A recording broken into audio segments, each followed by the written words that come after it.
and welcome back to my little bookish corner of the internet. My name is Harriet. So today I'm going to be filming a rather late birthday haul. I booked a week off for my birthday and I just had the most amazing time. It was a couple of weeks ago now from when I'm filming this, and when it will be uploaded it will be even later. But I still am so excited and grateful for the books that I got for my birthday and around my birthday, so I wanted to share them with you. And you know what, they're not actually all fantasy books. So I have some slightly different ones to show you for once, which is so cool. The only problem is that now my TBR is just humongous. I had a lot of books before. I even got all the ones I'm going to show you today. But regardless, I will get to them at some point and I'm super excited about it. Oh, okay, where do we start?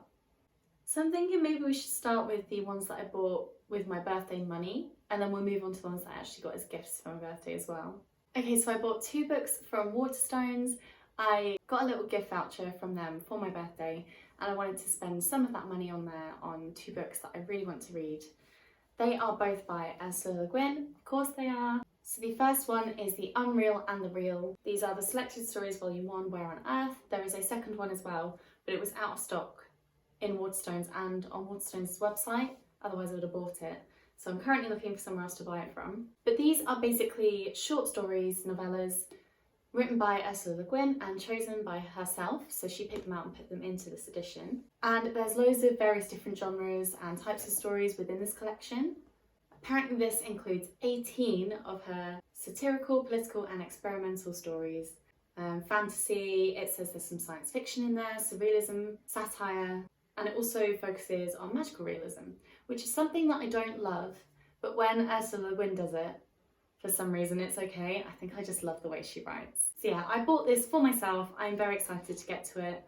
The writing's really small, so even though it doesn't look like the thickest book, it will probably take me a while to read, and I'm really excited about that. I literally just want to read everything that Ursula wrote. So I'll definitely be picking up volume 2 as soon as I can. I think I've seen it on eBay for like £2 or £3, so I'll pick it up. But yeah, that is the first book I bought, and that was from Waterstones. As is the other Ursula Le Guin book. Now I don't usually love the SF Masterworks covers, but the ones for Ursula Le Guin are actually quite nice. So this is, the word for world is forest, and I think it'll be easier for me to read you the synopsis because it looks kind of confusing. When the inhabitants of a peaceful world are conquered by the bloodthirsty humans, they find themselves forced into servitude at the mercy of their brutal masters. Eventually, desperation causes them to abandon their strictures against violence and rebel against their captors. But in doing so, they have endangered the very foundations of their society. For every blow against the invaders is a blow to humanity of the Ascians. And once the killing starts, there is no turning back. So this sounds kind of like maybe a rebellion story. It's quite a short one. Again, the writing's relatively big. I'll definitely read this in one sitting. This seems like the kind of book that I'm just going to absolutely devour and adore. But it also seems quite dark. I read the Annals of the Western Shore trilogy. If you haven't watched that review, I'll leave it down below. That's a trilogy, fantasy trilogy, by Ursula Le Guin. And one of the books in that focuses a lot on slavery and the slaves kind of trying to bring back their lives and get back that power that was stolen from them. And this sounds kind of similar, but a lot darker. I think this was aimed at adults, whereas that one was like a YA series. So yeah, I don't know an awful lot about this, but I'm probably gonna love it, and I'm sure I'll do a review of it. I just made myself a little vanilla latte in my Disney's Animal Kingdom mug. This is one of those Starbucks Been There series mugs.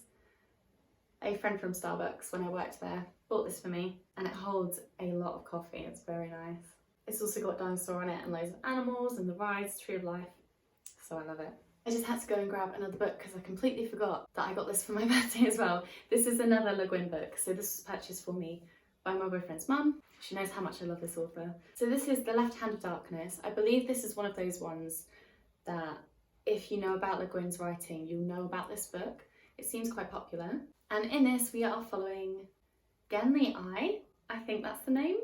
They are an ethnologist observing the people of the winter world, Gethin. The people there are androgynous, normally neuter, but they can become male or female at the peak of their sexual cycle. And Genli becomes drawn into the complex politics of the planet, and during a long, tortuous journey across the ice with a disgraced outcast politician, he loses his professional detachment and reaches a painful understanding of the true nature of Genthenians. and in a moving and memorable sequence, even finds love. This sounds great. It sounds sciencey and weird and just really inventive. Now, I don't read a lot of science fiction, so this and the Word for Wilder's Forest book are gonna, I think, dip me into sci-fi so then I can read more, because I know I love Ursula Le Guin's writing. I think it's a good way for me to get into that different genre that I haven't really read before. So yeah, definitely excited to go to this one. And then the next book I will show you, I'm counting it as a birthday present. Basically, I won it in a giveaway and it came around my birthday. So it arrived maybe a couple days after. And I'm really excited to start this because it is this author's first published novel. And that is The Look of the King by Tom Dunbarrow. I've spoken to this author quite a lot and they're just really nice. They're really nice to talk to. But this is basically kind of like a fantasy novel. And we are following two young men, one with a dark past, one with a bright future. I started this, I read the first chapter and it sounds really great. The first chapter is following the prince who's to be king in the future. So we're following him, his name is Augustus. And then we're also following Cyrus, who is a storyteller frustrated by the mundane trappings of village life. And then there is a royal assassination in here. The reviews I've read had said that this is kind of set in a fantasy-ish setting, but there doesn't seem to be any magic or anything in there. It's more like a medieval kind of book. So I'm really excited to read this. After getting on well with Game of Thrones, I think I'll enjoy this a lot. So thank you, Tom. Not technically a birthday present, but I'm totally counting it as one. Oh my goodness, okay, which one to show next? The next one I showed before, so I have shown it on my channel before, and I showed it during the Take a Trip book tag, which is the one that I created, so you might have seen this before if you've watched that video. But that is Stardust by Neil Gaiman. I got sent this from my Amazon wishlist for my birthday by someone that I only know through my Bookstagram, so that is just amazing. Thank you so much. It's from Shannon at Treat Your Shells, and I'll leave that link down below so you can go and follow them. But I have seen the film. I watched it in the cinema when it first came out when I was younger, and then I watched it so many times on DVD. I absolutely adored it. But we are following a young man called Tristan, and he falls in love with Victoria. And basically, to win her over and get her hand in marriage, Tristan goes to catch her a fallen star. But this, I think, is going to be super magical. There's all sorts of things that happen in the film. I'm hoping some of them happen in here, but that also I'll be surprised by some of the things that are in this book. So yes, I love this. Thank you so much, Shannon. Then we'll move on to a book that I think everyone, if you own a Bookstagram, will have seen because it looks beautiful and it's supposed to be just fantastic. And that is Where the Crawdads Sing by Delia Owens. My nan actually gave me this because she read it and she said she just couldn't put it down. She described it as very unusual and sometimes hard to read, but you just can't stop reading it. And basically it seems to be following rumours of the Marsh Girl, and they've haunted a place called Barkley Cove, which is a quiet town on the North Carolina coast. And in late 1969, Chase Andrews is found dead and the locals immediately suspect Kaya Clark, who is the Marsh Girl. And basically Kaya has lived alone in the marshes all by herself. So she is a survivor, but apparently she's also super intelligent and sensitive. And that's all I really know. I've heard it's very sad, but I have heard wonderful things, so I'm really excited to start this. So thank you, Nan. Also, it has been well loved, and you know how much I love used books. So that makes it even more special that it was my nan that read this, and she loved it and she gave it to me. I just think that's really, really lovely. Oh my goodness, so many books. Okay, we'll go for the books that my brother got me for my birthday now. I have been just completely spoiled rotten with all of these novels, and they're all ones that I am super excited about. Some of them I haven't heard of before, but I've read the synopsis and people have picked those books because they think that I would like them based on books I do like, and that is just, I love it so much. Okay, so the first book my brother got me is This Is How You Lose the Time War, and this is by Amal El Mortar. I'm sorry if I'm not pronouncing that right. And Max Gladstone. This I have seen everywhere, but I've never really known what it's been about, but I'll read a little bit of the synopsis. Okay. Red and Blue, two rival agents hell-bent on securing the best possible future for their warring factions, strike up an unlikely correspondence. But what started as a taunt, a battlefield boast, grows into something more, something epic and romantic, something that could change the past and the future. My brother said this gives off Tenet vibes, but he also said that this is one of the few books that he gave 5 stars to because it's just excellent, and he's quite picky when it comes to books. He went to uni, he's very intelligent, like the complete opposite of me. But I really do trust in his opinion on literature because he reads quite a lot. And he's also reading Earthsea. I did it, I got someone to read it, and it seems like he's really enjoying it. So it only makes sense for me to read some books that he really enjoyed as well. So I'm excited to start this one. I think it will be quite a quick read, but also kind of difficult. I might struggle a little bit to follow what's going on, but I like that in a book sometimes. It keeps me thinking. And the other book he got me is also one that he gave 5 stars to. Really enjoyed it, and that is The Memory Police by Yoko Aguana. And I think this is kind of like Brave New World-ish, but people that refer to it as that also say that this has its own power, so it's not like a rip-off or anything like that. It's its own book in its own right, and it deserves love. But yeah, it seems to be kind of like a dystopian novel. I think it'll be really interesting, but also kind of scary, just like 1984 was. I read that before I even had this account on my Bookstagram account. And there are parts of it that I loved, but I didn't love all of it, so I'm hoping this will be different and I'll like this a lot more. I did actually give this to someone off their Amazon wishlist, so I bought it for them, and I think we're going to do a buddy read, which would be really nice. That is Shannon that bought the Stardust book for me. So I think we're going to read this together, which will just be amazing. I've never done a buddy read before, apart from with my partner, and we've not even started that yet. So hopefully we will be able to read this together, and that will make it even more enjoyable. Speaking of dystopian novels, we've got A Brave New World by Aldous Huxley. Again, this is kind of like 1984 vibes.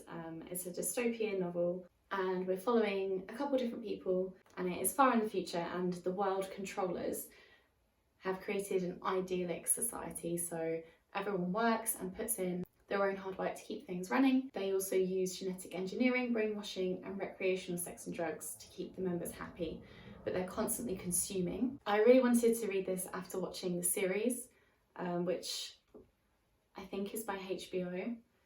We watched it on Now TV, and it was just fantastic. I'm really disappointed that there isn't going to be another season because I did really enjoy it. But now I've got the book that I can read, so hopefully I'll get on with it. And I mean, the cover just looks really nice. A lot of the times with vintage books, I find that they redo the covers, and to be honest, they don't look that nice, but I do like the way this looks. So again, I hope this is something that I do enjoy more than 1984 by George Orwell. Oh, all of these next ones are from both my partner and his mum, so was that one as well. So these are all from them, so thank you very much. Next we have got a science fiction, which I did actually have on my wish list because I did want to read it, and that is Solaris by Stanislaw Lem. I think that's how you say their name. And they are a Polish author, and they wrote this book. It is a psychological drama and profound exploration of the science fiction genre. And in this novel, we are following Kelvin, who is a psychologist, and they arrive at space station orbiting the mysterious planet of Solaris. And their mission is to ascertain whether research should be terminated due to a lack of progress. But when he gets there, the station is all but deserted, with the straggling crew seemingly haunted by hallucinations of figures from their individual pasts. And then things start happening to Kelvin as well. So I think this will be really cool. I read Annihilation by Jeff Vandermeer, and I think this may have like similar kind of creepy vibes, slightly disturbing. I feel like I might have watched the film, but it would have been so long ago that I honestly cannot remember. But I was just really drawn to it, and I would like to try it out. I'll probably read this after some of the Ursula Le Guin science fiction, so I get a little bit behind me before I start on this. But I do have a feeling I'm going to enjoy it. I mean, for all of these books, I'm probably going to do some reviews, which will be cool as well. And maybe I'll do a vlog style. If you think you'd like that, let me know. But I'll basically record me reading them and then share my thoughts. Maybe I'll do some spoiler-free ones, maybe I'll do some spoiler ones. But I think that'll be really interesting. Okay, sticking to science fiction, kind of, we have got Red Rising by Pierce Brown. I've seen this and heard about it, but I wouldn't be able to tell you anything about it, so I'll read the synopsis. The Earth is dying. Darrow is a Red, a miner in the interior of Mars. His mission is to extract enough precious elements to one day tame the surface of the planet and allow humans to live on it. The Reds are humanity's last hope. Or so it appears until the day Darrow discovers it's all a lie. That Mars has been habitable and inhabited for generations by a class of people calling themselves the Golds. A class of people who look down at Darrow and his fellows as slave labour, to be exploited and worked to death without a second thought. I'm going to stop it there because it's quite a long synopsis actually. But this sounds really, really cool. And so it is obviously set kind of in a space environment, but people are also saying that it's kind of a fantasy book as well. So I'm really interested. I do like a lot of political intrigue at the moment, having read A Game of Thrones, which I'm going to be doing a review of very soon. And I have watched a little bit of things like The Expanse, where again there's a lot of political intrigue and different kind of factions and groups of people that are working against each other or with each other. So I think I'm going to really enjoy this. My partner picked this out for me because he read some reviews on it and he thinks that it would be something that I would really like. So that makes it even more special that he picked this out for me. I'd never even thought about it before, but now I really want to read it. And we've got 2 more books like that actually, so he did a really good job picking these out. We have got Magician by Raymond E. Feist. This is a chunky book, it's huge. But this is an adventure fantasy book. Apparently it's very popular. I personally never heard of it, but this author has written loads and loads of books. I was looking in the front at all the different ones they've done, and there's loads of different like series, trilogies that all link together. So I'm definitely excited to start this one. This is part of a series, so if I do get on with it, I'll be buying the other books in it. So in terms of synopsis, the world had changed even before I discovered the foreign ship wrecked on the shore below Crydy Castle. But it was the harbinger of the chaos and death that was coming to our door. War had come to the kingdom of the Isles, and in the years that followed, it would scatter my friends across the world. I longed to train as a warrior and fight alongside our duke like my foster brother, but when the time came, I was not offered that choice. My fate would be shaped by the forces. My name is Pug. I was once an orphan kitchen boy with no family and no prospects, but I am destined to become a master magician. I'm gonna love it. It's got magic in it, it's fantasy, there is a war, there's fighting. I'm just so excited to start this. So this one is part of a trilogy. So you've got Magician, which is the one that I've got. The next one is Silverthorn, and then the third one is A Darkness at Sevenon. And the other one that you picked out for me is The Name of the Wind, again something I've heard of, and that is by Patrick Rothfuss. Apparently this is their debut fantasy novel, which is very impressive. It's a big book for a first one. Again, I'll have to read you the synopsis. I have stolen princesses back from sleeping Barrow Kings. I burned down the town of Trebon. I have spent the night with Felurian and left with both my sanity and my life. I was expelled from the university at a younger age than most people are allowed in. I tread past by moonlight that others fear to speak of during the day. I've talked to gods, loved women, and written songs that make the minstrels weep. My name is Kavoth. You may have heard of me. Just sounds really intriguing and mysterious. I believe again that it is a fantasy novel. But other than that, I really have no idea what it's about. However, my boyfriend read that Le Guin herself said that this was great. So I'm going to trust in both of their opinions and give this a go, and I feel like I'm going to really like it. Okay, we've got 2 more books to go. We're almost at the end. And then I've got one other thing to show you that I have to show you because I'm excited about it. Okay, so we've got Lord of the Flies by William Golding. I've never read this. I know a lot of people read it in school. Unfortunately, I didn't get to. We read Animal Farm by George Orwell, and we also read Of Mice and Men. But I've wanted to read this ever since I started reading pretty much in school. I've always been interested in it. I've just never picked it up. If you didn't know what it's about, basically a plane crashes and a group of survivors have to survive on this island. But they are all schoolboys. And it basically follows them as they try to survive and how they create almost an order between themselves. I mean, there is also talk of a terrifying beast that haunts their nights. So I think it will be really gripping, and I probably won't be able to put it down. We'll probably read it in one sitting. It's one of those kind of books. So I'm so grateful that I got this. And the last book I have shown before, again in that video that I did, my own tag video. I'm going to show it again. It's The Hobbit by J.R.R. Tolkien. This edition's lovely. It's just got all the maps and it's got illustrations. And it's just stunning. It feels really nice to hold as well. And I have wanted to read this ever since I started the Lord of the Rings trilogy and finished it this year, so not long ago. I think this is probably going to be the next book that I read after A Clash of Kings. So yeah, I'm only going to show it briefly, but I am extremely grateful to have this. Okay, and then the last thing I'm going to show you, I just want to show it off basically. I've watched this movie so many times because it got put on Netflix, but we cancelled Netflix to try and save us all a little bit of money because it just got way too expensive.